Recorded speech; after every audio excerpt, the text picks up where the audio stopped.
यहाँ आपको बताएं कि हुकूमत की इंतकामी कार्रवाइयाँ जारी हैं। आजम सवाती की गिरफ्तारी के बावजूद उनके खिलाफ 24 घंटों में 31 मुकदमात कायम कर दिए गए। कराची के मुख्तलिफ थानों में आजम सवाती के खिलाफ 6 मुकदमात दर्ज किए गए।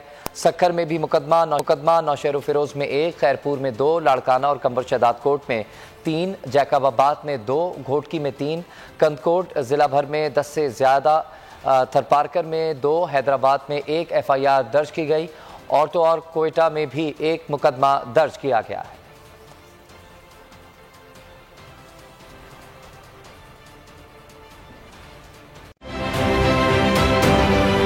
आप ये समझें, ये जो हक है ना, हक पे खड़े रहना और हक को बोलना, ये दूर से लगता है तन्हा हो गए लोग। आप खान साहब को देखें, तन्हा दिखाई देने, सारी जमातें मिलकर उनके खिलाफ हैं, लेकिन आज भी पाकिस्तान की आवाम उस हक की आवाज के पीछे जो है 80% से ज्यादा आवाम उनके साथ है। सेम एग्जैक्टली इसी तरीके से बोल की कहानी है भाई, बिल्कुल अलग आपको तन्हा दिखाई देगा, हर जगह आपको खड़ा हुआ नजर आएगा, हटेगा नहीं किसी चीज से। और उसके साथ भी 80% आवाम अगर आज आप देखें तो उसे बोल दिख रही है।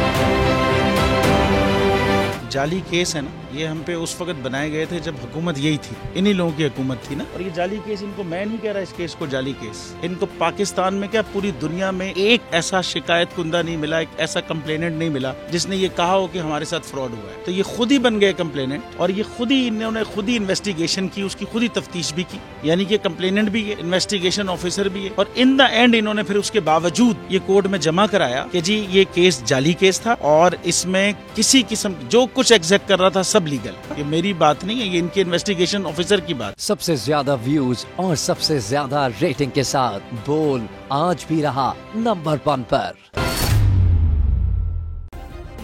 सब्सक्राइब करें और बेल दबाएं ताकि कोई खबर रह न जाए।